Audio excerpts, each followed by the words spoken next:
আপনার হৃদয়ে সেই লুকানো আকাঙ্ক্ষাটা, সেই আকাঙ্ক্ষা যা আপনাকে বারবার সেই কবরের দিকে টেনে নিয়ে যায়, যেখানে আপনার সেই প্রিয়জন চিরনিদ্রায় শায়িত, আপনার বাবা মা, আপনার সন্তান, আপনার জীবন সঙ্গী, যাদের শূন্যতা আপনার জীবনটাকে আজ একাকী করে দিয়েছে। আপনি তাদের কবরের পাশে দাঁড়িয়ে ফিস ফিস করে কথা বলেন। আপনি তাদের সেই জীবনের সেই সমস্ত সিদ্ধান্ত, সেই সমস্ত কষ্ট সবকিছু বলতে চান। আপনার মন তখন নিজেকে এই প্রশ্নটা করে, আমার এই প্রিয়জন কি আমার কথা শুনতে পাচ্ছে? সে কি দেখতে পাচ্ছে আমি এখন কেমন আছি?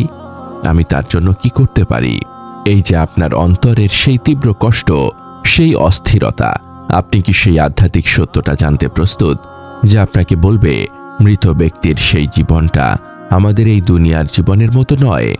আপনি কি জানেন আমাদের এই দুনিয়ার সেই সমস্ত দৃষ্টি ও শ্রবণ শক্তি তাদের জন্য কোনো কাজে আসে না, কিন্তু তাদের জন্য আপনার সেই ভালোবাসা প্রকাশের সেই চূড়ান্ত মাধ্যমটা কি? আপনার সেই সামান্য দোয়া কিভাবে তাদের কবরের সেই বিশাল শাস্তি দূর করে দিতে পারে। আসসালামু আলাইকুম ওয়া রাহমাতুল্লাহি ওয়া বারাকাতুহু। আজকের কথাগুলো সেই সব হৃদয়ের জন্য যারা তাদের প্রিয়জনদের হারিয়েছেন এবং তাদের জন্য উদ্বিগ্ন, যারা ভুলে গেছেন মৃত্যু হলো সেই চূড়ান্ত বিচ্ছেদ যা আত্মার সেই যাত্রা শুরু করে। আজ আমরা কথা বলবো মৃতের জগৎ এবং জীবিতদের কর্তব্য নিয়ে। আমরা জানব কেন আপনার সেই মৃত প্রিয়জনের জন্য আপনার সেই দোয়াটাই হলো সবচেয়ে মূল্যবান উপহার, আর কিভাবে আপনার সেই কর্তব্য পালন করে আপনি আপনার এবং তাদের আখিরাতকে সফল করতে পারেন, আর কিভাবে আপনার সেই কর্তব্য পালন করে আপনি আপনার এবং তাদের আখিরাতকে সফল করতে পারেন। আপনার ঈমানি জীবনকে আরো সমৃদ্ধ করতে চান? আমাদের ব্লগে পড়ুন অনুপ্রেরণামূলক প্রবন্ধ, শুনুন হৃদয় ছোঁয়া অডিও এবং আপনার জীবনের প্রতিটি প্রশ্নের ইসলামিক সমাধান খুঁজে নিন। আজই ভিজিট করুন আমাদের ওয়েবসাইট www.ummaqanth.com। মৃত ব্যক্তির জগৎ, আলম আল বারজাখ। মৃত্যুর পর আপনার সেই প্রিয়জনের সেই জগৎটা হলো আলম আল বারজাখ। বারজাখ হলো দুনিয়া এবং আখিরাতের মাঝের সেই অন্তর্বর্তীকালীন পর্দা। সেই জগৎটা আমাদের এই দুনিয়ার জগতের মতো নয়। বারজাখের প্রকৃতি ও বিচ্ছেদ। বারজাখের জীবনটা হলো সেই রুহের সেই চূড়ান্ত পরীক্ষা। সেখানে সেই সমস্ত রুহগুলো তাদের সেই আমল অনুযায়ী শাস্তি বা শান্তি ভোগ করছে। সেই রুহগুলো সেই কবরের মধ্যে সেই চূড়ান্ত বিচারের অপেক্ষায় রয়েছে। সেই জগৎটা আপনার সেই দুনিয়ার সেই সমস্ত সম্পর্ক থেকে মুক্ত। দৃষ্টি ও শ্রবণ শক্তির পার্থক্য। মৃত ব্যক্তিরা কি জীবিতদের দেখতে বা শুনতে পায়? এ বিষয়ে আলেমদের মধ্যে মতপার্থক্য রয়েছে, তবে কোরআন ও সহিহ হাদিসের আলোকে এর কিছু ধারণা পাওয়া যায়। শ্রবণ। কিছু সহিহ হাদিস প্রমাণ করে মৃত ব্যক্তিরা তাদের সেই শেষকৃত্যের সময় সেই জীবিতদের পদধ্বনি শুনতে পায়। সহিহ আল বুখারী 1338। এছাড়াও কবরের পাশে দাঁড়িয়ে সালাম দিলে সেই সালামের জবাব মৃত ব্যক্তিরা দেয়, এমন বর্ণনাও রয়েছে। কিন্তু এই শ্রবণটা আমাদের এই দুনিয়ার সেই শ্রবণ শক্তির মতো নয়। এই শ্রবণটা আল্লাহর সেই বিশেষ অনুমতিতে হয়। দৃষ্টি।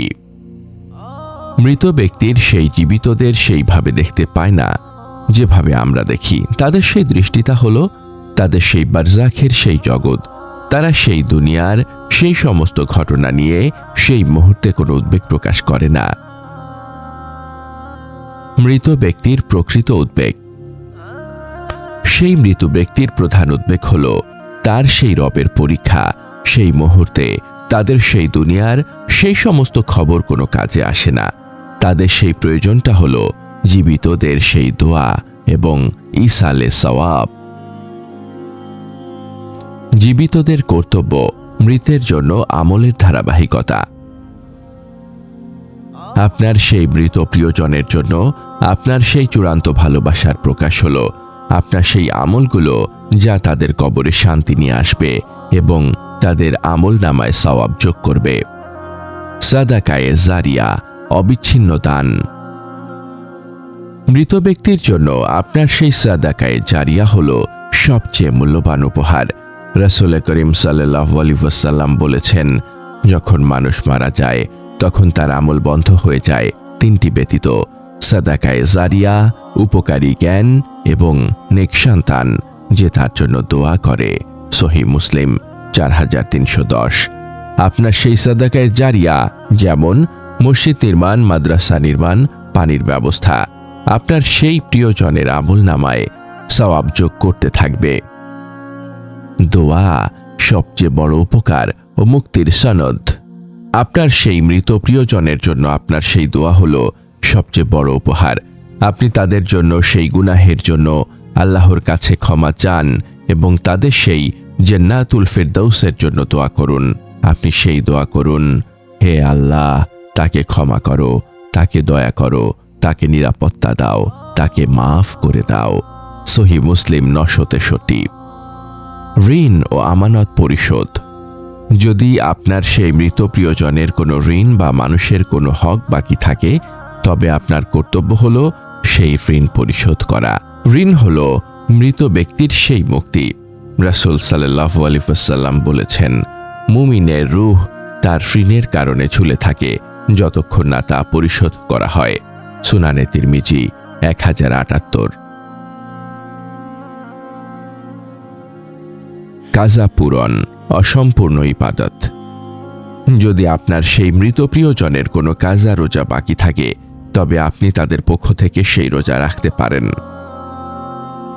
সম্পর্ক বজায় রাখা।